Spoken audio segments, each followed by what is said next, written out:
Hello and welcome to Speaking Spirit, where we talk about all things spiritual. Your host, John Moore, is a shamanic practitioner and spiritual teacher. And now, here's John.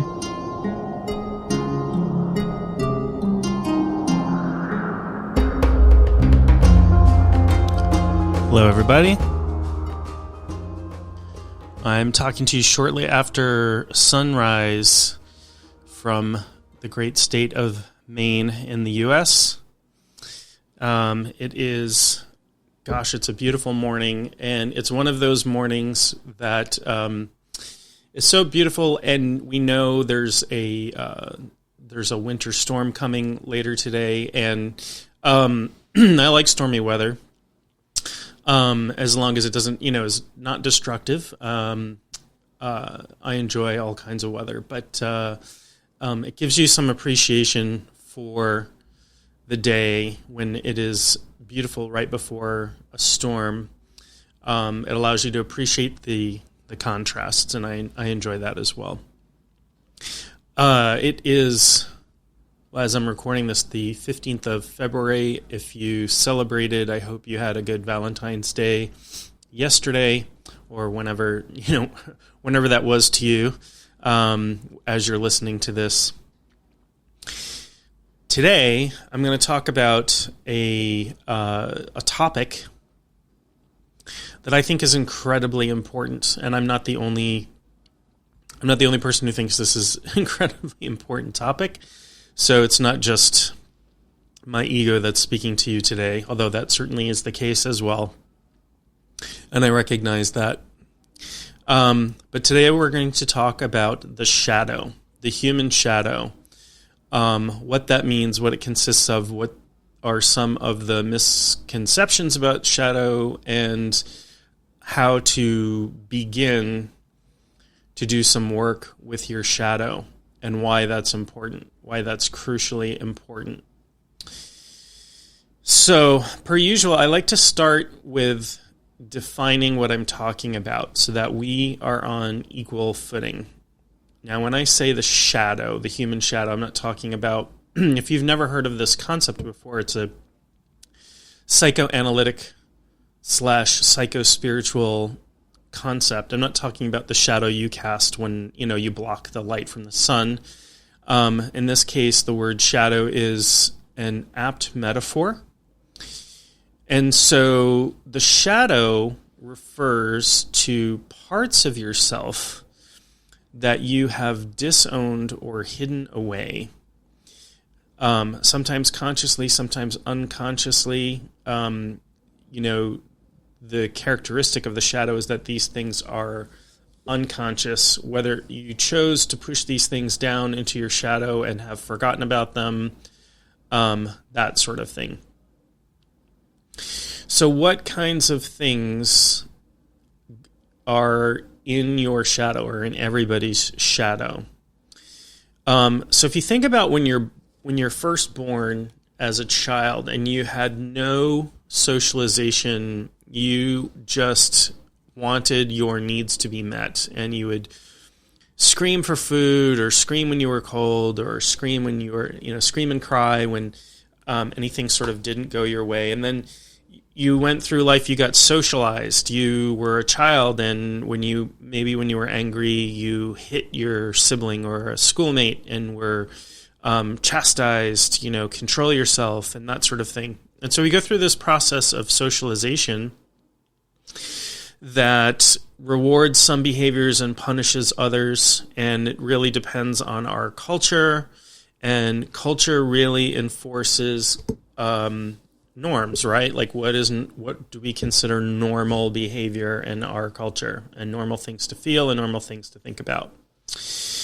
And so what happens is we often disown parts of ourselves that have been presented to us as morally bad or morally inferior.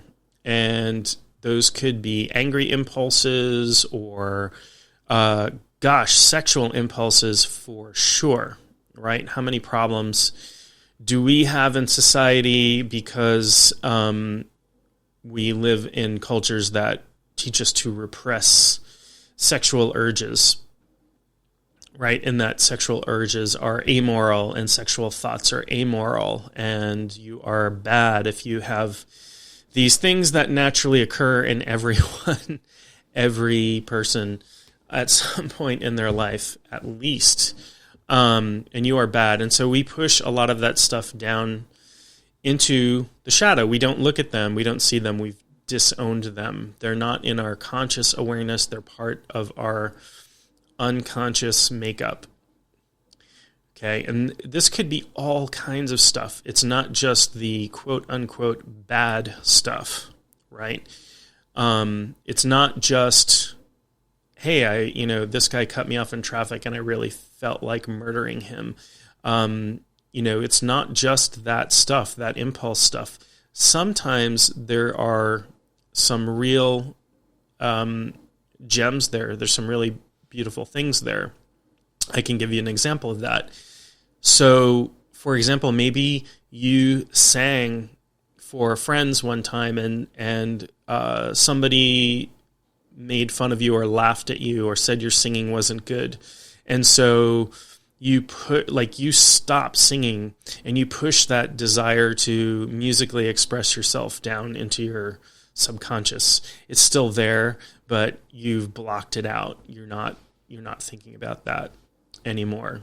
Or maybe it's loving feelings towards somebody. Oh, you shouldn't treat that person that way because they're a bad person or what have you. Okay. I can think of, particularly sometimes people who are, I've had friends who have come out to me as gay later, really, really late in life. And I do know that, some of them have expressed to me that they were in the closet, so to speak, to themselves for a long period of time. And gosh, I can't imagine how challenging that must be to not be able to recognize that part of yourself because it has been impressed into your brain that is morally bad in your culture, that sort of thing. So we have kind of a modern in recent history, so to speak, guru, shaman, whatever, who spoke a lot about the shadow. And that is Carl Jung, psychoanalyst. And, a lot of what Jung did, a lot of his work was around making a person more whole by recognizing and incorporating the shadow aspects of the self. Right? Like you can't feel whole. You can't experience wholeness if there are parts of you that are dissociated from the other parts of you. There are parts of you that you reject. Now, here's the thing. You may be thinking, well, gosh, if I have this impulse to murder somebody who cuts me off in traffic, I can't incorporate that into myself. I can't murder somebody who cuts me off in traffic. That would be horrible. That would be wrong. And I could, go to prison for the rest of my life or, and just, killing somebody else is a terrible thing. That impulse is a terrible thing. So maybe it's right to push that down into the shadow. Here's the thing. So in recognizing, incorporating, and bringing these quote unquote negative impulses to light does not mean that you are going to suddenly become a murderer, that you are going to forget who you are ethically, that you are going to suddenly act out on impulses that would be harmful or inappropriate. It doesn't mean any of that. It really doesn't. It just means acknowledging to yourself that you have these drives. And when you do this alchemy this alchemy happens. And Jung talks a lot about alchemy in his writings, right? These these conversions, these, changing lead into gold sorts of experiences happen. It takes a lot, right? Because we're mostly subconscious. There are a couple issues with the shadow and with shadow material, right? The first is, so there's a poet named Robert Bly who wrote a book about the shadow, and he describes the shadow as a black bag that you drag behind you. And if you can imagine dragging a heavy bag behind you everywhere you go, you can imagine these parts of yourself just pulling on your energy, just dragging you down, right? And so, what Jung found is when we work with these shadow parts, what actually happens is there's a tremendous release of creative energy, and that can be used in wonderful and amazing ways. And as a human, you just become, you just gain a greater sense of wholeness, and you lower the sense that there's something wrong with me, right? That's a pervasive idea. Pervasive in many cultures, that I'm born into this human world and there is something inherently wrong, bad, sinful, broken, all of those things with me. I think that's one of the greatest disservices humanity has done to itself over the years, is this shame complex that we all seem to have just by existing. And there are lots of people who who love taking advantage of that. So, the shadow can be this black bag that we drag behind us. The other issue comes, and Jung is famous for saying that which we resist persists. So if we are resisting these things popping up into our consciousness, then they stay with us forever. So I'll use the example again. Somebody cuts me off in traffic, and this flash of anger comes up, and I feel like, gosh, I really want to run that person off the road or do something bad to them. If I recognize that feeling, gosh, that came up for me, and don't judge and don't push that down back into my subconscious, the energy of that impulse can dissipate, right? It can go nowhere, right? And it can free me up. But if I have to push that down and say, I can't have that thought. I'm a spiritual teacher. I need to be floating on a cloud and above these human feelings and all of these things. First of all, I'm engaging in self-delusion. And that's not a good thing. That's not a particularly woke attitude, to use a modern phrase. By deluding myself, I'm not doing that. And then the other thing is, I need to believe that lie, to believe the lie that I don't have these impulses because I'm somehow a learned teacher and I'm above human experience and human feeling, takes a lot of energy, right? To push that stuff way down into my shadow, I have to push it there. And I use the metaphor, if you've ever been, swimming in a pool or a lake or something, and you've had a rubber ball, an inflated ball that floats, and you try to push that ball underwater, it's really, really hard. And what will happen is that ball will pop up somewhere. And that's what happens. That's what happens with the shadow. That ball is going to pop up somewhere and in an unexpected way. And maybe you're going to have some sort of crisis, midlife crisis, psychological crisis, health crisis. I don't know. Maybe you're going to become depressed because you're using all of your energy to repress parts of yourself and these split off pieces of yourself. Or you're going to feel fragmented, or, maybe you're going to have irrational outbursts of anger, and you're going to have anger control issues. There are lots of ways the shadow material can pop up, but pop up it will. It will come up somehow, right? It will manifest itself as addiction or anger issues or depression, or in some way it will come up. You cannot cut off parts of yourself and expect an experience of true human wholeness. Because it's a lie, because ultimately you are whole, complete, and unbroken. And so maintaining that lie is dangerous to our psyche, right? Maintaining the lie that we are, there are parts of us that we've broken off because they're bad parts or whatever. That I think is dangerous to the psyche. I think it's dangerous to the spirit.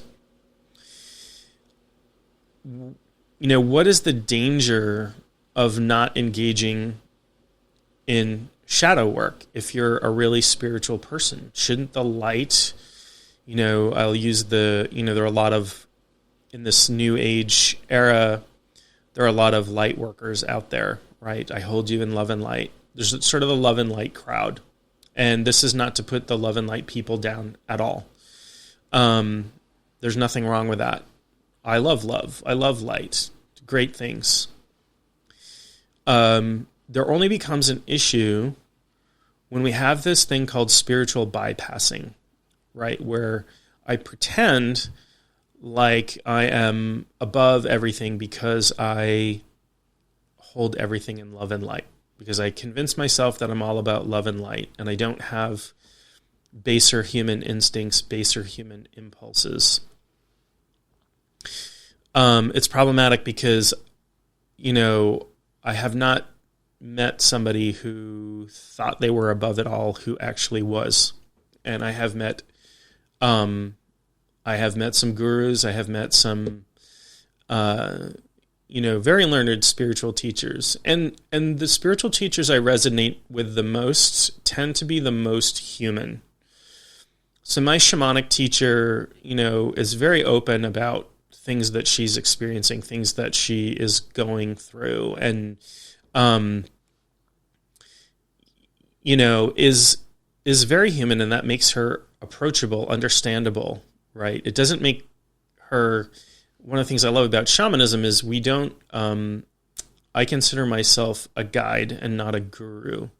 You might come to me for healing or to learn something, but you don't worship me. And that would make me extremely uncomfortable if you did. And when I've had students who've studied with me for a period of time and, maybe start to put me on a pedestal or something, which is sort of a natural thing because we have that experience with spiritual teachers in this world. They're to be placed above us and, that sort of thing. I very quickly, when I recognize that happening, I very quickly move to make a correction because I don't want my ego built up, and I definitely don't want to build it up on the backs of students or people I'm working with on a healing basis. I don't want to engage in hubris. I don't want to think I'm above it all. I will always be doing my work. I will always be working on my shadow material. I will always be working on my spiritual development. In the realm of spiritual development, let me first, before I talk about that, let me go back and talk about these these gurus, these spiritual leaders who haven't done their shadow work, right? We have seen lots and lots of stories of spiritual communities where the leaders take advantage sexually, economically, are violent towards, are towards their the people in their community, right? And why is that happening? I mean, there are these people who have these amazing spiritual insights and are revered by students and followers, and seem to have everything going for them, and then they wind up sexually abusing groups of students, or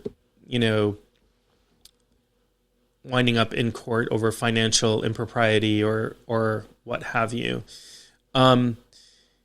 So you can go through a significant amount of spiritual development and never clean up your shadow, never do the shadow work that you need to do. And there's a statement that the brighter the light, the darker the shadow, right? So if I shine a really, really bright light on something, it will cast a very dark shadow in comparison. And so, I've known teachers who were revered, wrote amazing things, and then secretly had suffered with substance addiction, or I knew a teacher that wound up committing suicide very, very young, because they weren't handling the stuff that was coming up for them in a good way. So all of these things can happen when if you do, you're doing spiritual development work and you try to ignore your shadow or pretend it doesn't exist, which just makes it darker, which just makes it more inaccessible, but doesn't prevent things from popping up. So you have to bring light to the darkness and darkness into the light. So, there's a modern day philosopher, spiritual teacher that I really like, Ken Wilber. Very prolific writer, got lots of programs online. You can watch videos of him on YouTube. And he talks about sort of three aspects of modern spirituality. The first aspect is, waking up, right? Waking up is recognizing truth, right? It's what we call, awakening, woke, the Buddha nature, what have you. It's becoming conscious of the truth of the universe and experience and that sort of thing. Okay, so that's one aspect. And you can be super woke and still have a dark shadow. The other aspect, so he talks about waking up, growing up, and cleaning up. Three aspects of modern spiritual development. And growing up really, I won't go into too much, but it's about sort of becoming conscious and responsible and connected socially, and recognizing that people need to be taken care of and that sort of thing, right? So it's a perspective of it's sort of a collective perspective, but there's more to it at that. But I won't go too deeply into that in this section. Maybe I'll talk about it in a future episode. And the last part is cleaning up, and this is what a lot of people miss. So many people miss. And cleaning up is all about shadow work. It's about cleaning up after yourself, cleaning your own house. There's lots and lots of ways to do shadow work. I am extremely lucky to have worked with my shamanic teacher, who has a way of working with shadow. Shamanically, it's a pretty advanced practice you get. I think I received it during an apprenticeship or something. And it's beautiful and it's highly impactful work, and it's something I return to again and again, because I don't think I will ever believe that I am done doing my cleanup work. It doesn't matter if I've, written and published books, or, do a podcast, or have students all over the world, or whatever. it doesn't matter. I will still always do my cleanup work. And that's part of my responsibility as a teacher, is to make sure that I am as clean a channel as I can be for spirit. There's lots of other ways to work on your shadow work.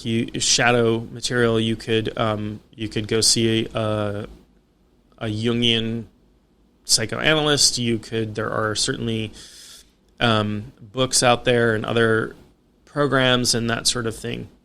I'll give you a few tips about how to become conscious of your shadow material, and sometimes that's enough. Sometimes that just awareness can start the work process. That's not always true. Sometimes there's some deeper stuff going on. I'm a big fan of parts therapy.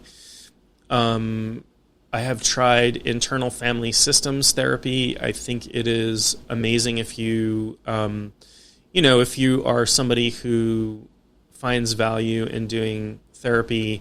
Those are a couple modalities that deal with parts and perhaps some shadow material as well. But there's a lot of stuff built on top of this stuff. So how do you start to become aware of what's in your shadow?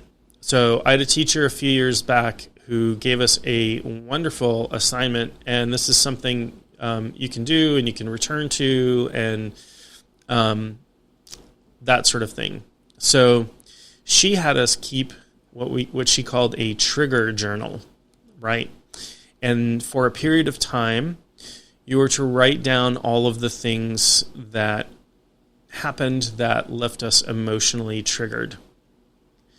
And what is emotional triggering? I'm sure there are different and probably clinical definitions of that, but it's when something happens and you're kind of suddenly overwhelmed with emotion. If you think about a trigger on a gun, you pull it and it fires off, right?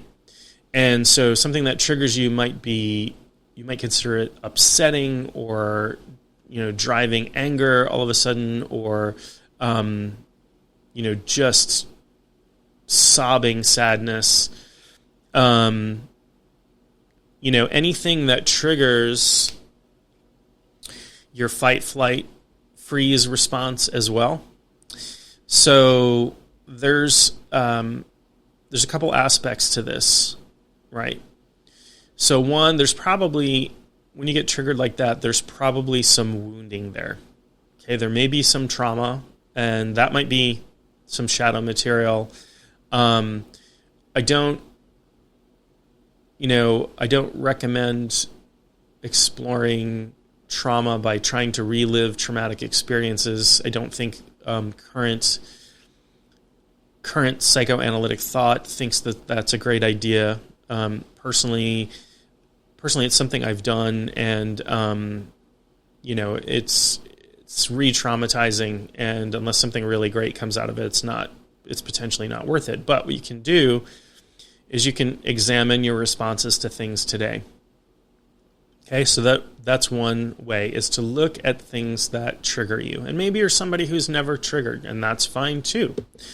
What's another thing you can look at to sort of figure out what is in your shadow? So think about pet peeves or things that drive you crazy, particularly in other people, right? What is it that drives you crazy about somebody else? I can give you one of mine. Okay, I can give you one thing that drives me crazy about other people. So, an unwarranted sense of entitlement, to the point where people become rude about it. where people think they're entitled to something in an unwarranted way, it drives me crazy. And why? Like, why can't I just ignore that? Why can't I just, whatever? What is it about that makes me really upset? Well, there's some part in my shadow that I'm projecting onto those people. And this is what we do. Like, we have these parts in our shadow and about ourselves, things about ourselves that we don't like, that we project onto other people. And that's one way that our unconscious deals with them. And so this is a way to recognize parts in you. If there are things about other people that you just don't like, there's a resonance with some part in your shadow. This is not to say, like, I really don't like it when people are rude to me. I really don't like it, somebody stole something from me and I don't like that. No, that's different, right? That's a little bit different. Because there's actual potential injury there, right? But I just don't like that person who comes off being so entitled. I don't like that entitled nature. Somebody, what is it about me? What's in my shadow that really bothers me, right? And does that mean that some part of me has this really entitled, unwarranted nature? Well, it may not be an exact match, right? But what I do know is, because I had sometimes not such a great childhood upbringing, I know there were times where I felt undeserving, or I felt deserving, but like not getting the things that I needed. There was some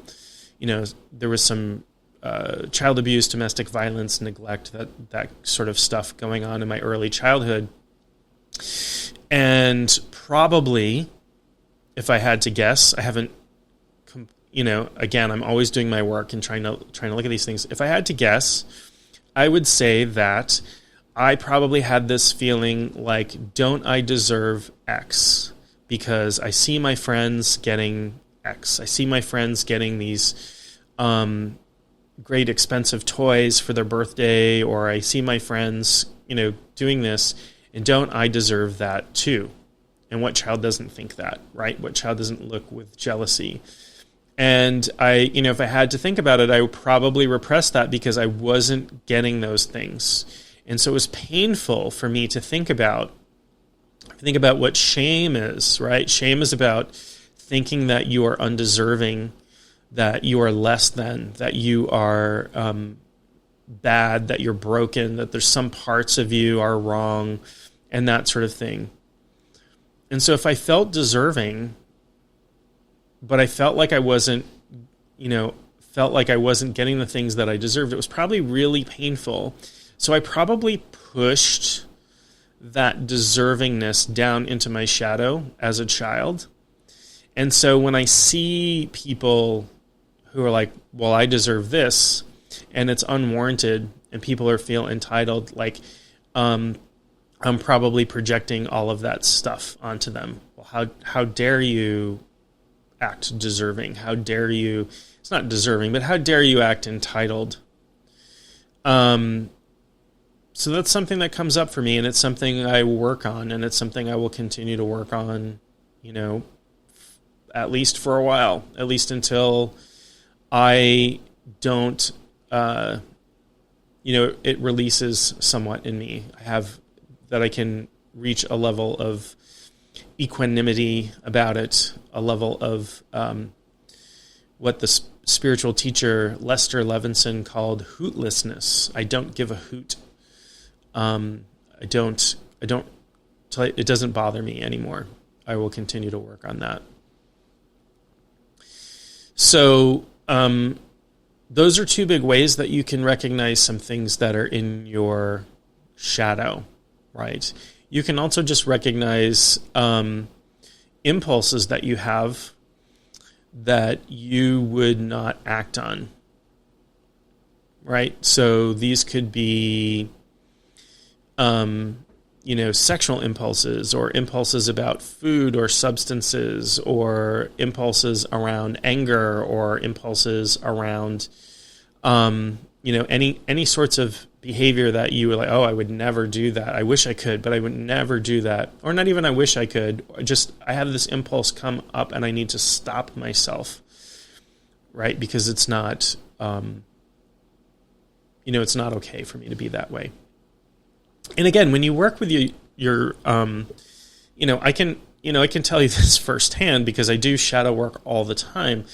When I work on these shadow pieces of myself, it doesn't turn me into, I don't become Jekyll and Hyde. I don't embrace impulses and become a violent person or suddenly, start acting out sexual impulses that would not be acceptable to the people I love or the culture I live in, or I don't do those things, and those things don't happen when you're doing actual shadow work. Those things happen when you don't do your shadow work, right? So this is sort of a lie that your unconscious might tell you. Oh, if I bring these things up, I'm going to act on them. I'm going to be powerless against them. Well, you're really powerless against the things that you can't see, the things you are unaware of, and they do, in a way, run your life. If you look at a lot of mistakes you've made or, things that you wish you could have done and didn't do and that sort of thing, these unconscious parts of you, until you make them conscious, will be in the background, manipulating your thoughts, manipulating your behavior. They're not evil. They're just disowned, right? Sometimes they're like little children that are trying to gain your attention. Pay attention to me. I'm part of you. I deserve light too. And a really beautiful thing can happen when you do the work, when you do shadow work. And, I highly recommend doing it, whether it's reading about how to do shadow work or, doing seminars with people who are really good at it, or getting one-on-one with a teacher who's trained in this type of work. The beautiful thing that happens is these shadow parts can become transformed. And a lot of them they all have some sort of best interest at heart. It might not seem like it, right? Like, how does a violent impulse have my best interest at heart, right? I want to punch the guy who cut in line in front of me. How does that impulse how's that impulse positive? Well, obviously punching somebody for cutting in line in front of you would not be a good or a good outcome, and a good result would not come from that. But the impulse, if you think about it, what's the intention behind it? The intention is protective. I'm going to protect my space. I want you to see that I am important. When you cut in front of me, you're saying that I am less important than you, and I am enforcing this boundary. And so when you work with these pieces, you can recognize what that impulse is, what the positive impulse is, and they can be transformed. So it doesn't necessarily show up as the impulse to punch somebody, but it might show up as, hey, it's not okay that this person violated this boundary, and I'm going to speak up for myself. Or, okay, I got angry. This person violated a boundary of mine. I recognize what this is, and I've decided, I've made a choice that it's not worth it for me to interact with this person. Or I can look at it with more clarity. Oh, this person just didn't pay attention and, probably cut in line, didn't realize they were cutting in line. Or this person is in a real hurry and, I'm not. But it allows you to have some discretion. If you just have stuff popping up that you have absolutely no control over, absolutely no knowledge of, just popping in from your unconscious. It's like unwanted guests who just show up at your door and say, "We're here, feed us." Right? You don't have any control over that. But if you can invite the guests over, or if they're guests that you know and you like, and like, "Hey, we're here, we're hungry, but we could order out, or we could do this, or we could do that."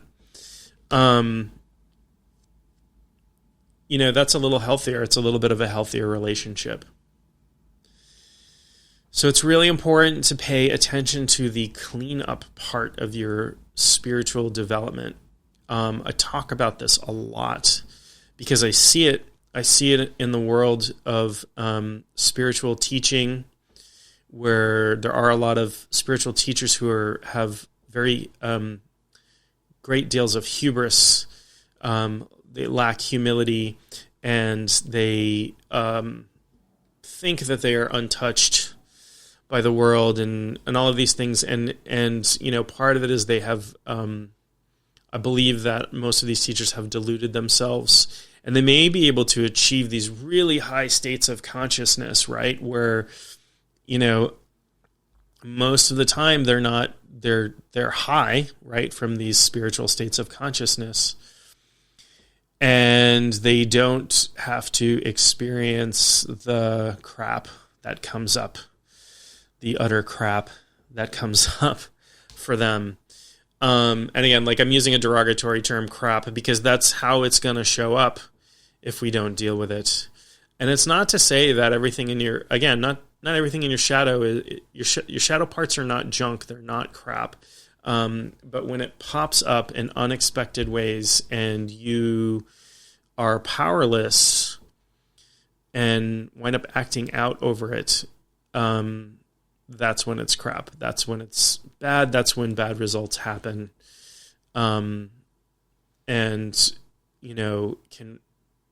Real problems can come out of this stuff. Really big problems. I recently watched a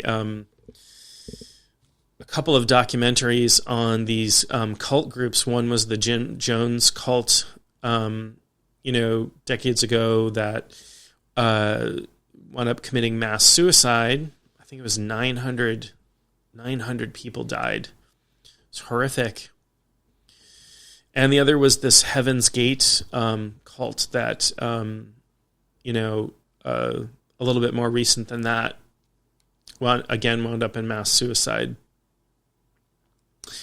And I have compassion for those people, those followers. I do think that the leaders of those groups were not dealing with their, clearly not dealing with their shadow stuff. Jim Jones, especially, the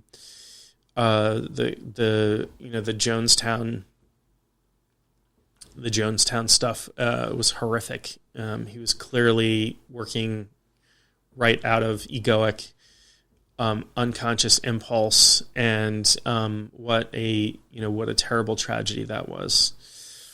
Heaven's Gate stuff, a little bit of the same, quite a different sort of interpretation, but watching the documentary about it, I was overcome with how people were expected to be celibate and not act on sexual impulses, and they thought that sexual impulses were to be quashed, and to the point where some people opted to some males opted to get castrated so they wouldn't have to struggle with these impulses anymore. It's pretty destructive, right?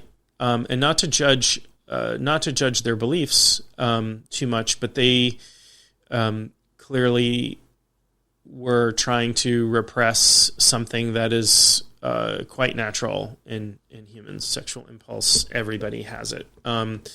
And we see in societies where that is heavily repressed, lots of acting out.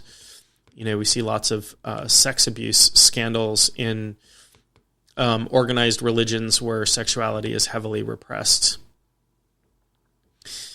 And That's the shadow. That's the shadow acting out on these repressed impulses. Can be a clear case for that.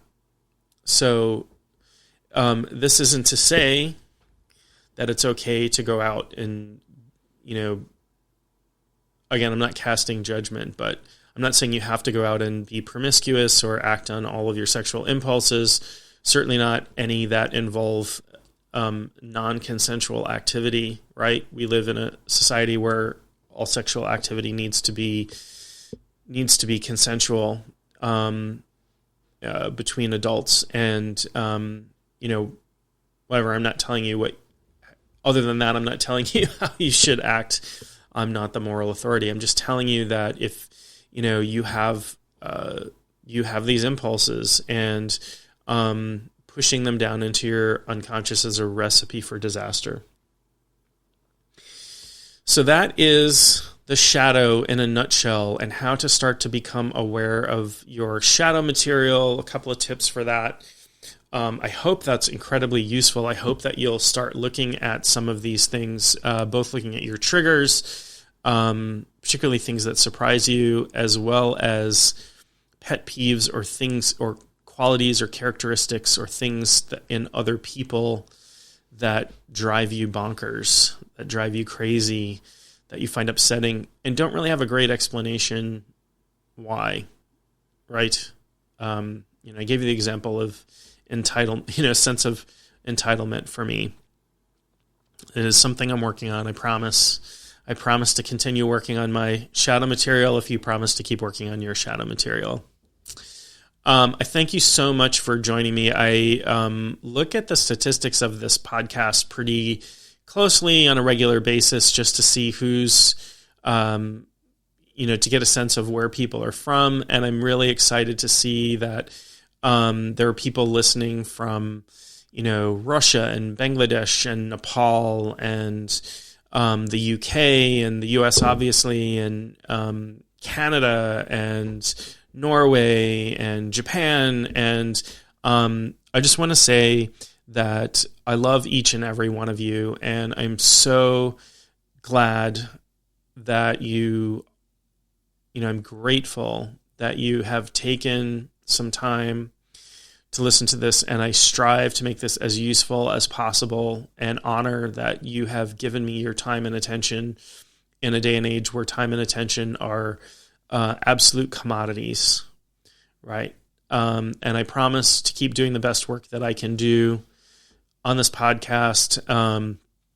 I'm looking forward to having some guests on here, so it's not just me talking and going into the future. That should happen fairly soon. And I'm always happy to listen to suggested topics if there's something you want me to talk about. As long as I can, as long as I have something to say about it, I will be happy to do that. You can contact me through my website, which is mainshaman.com. That's MAINESHAMAN.com.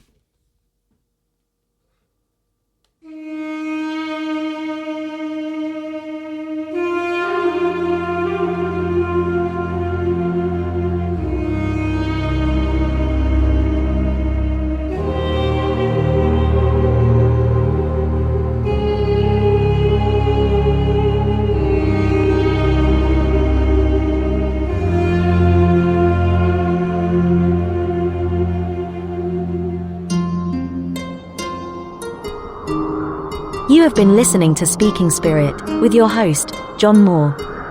For more info or to contact John, go to mainshaman.com. That's MAINESHAMAN.com.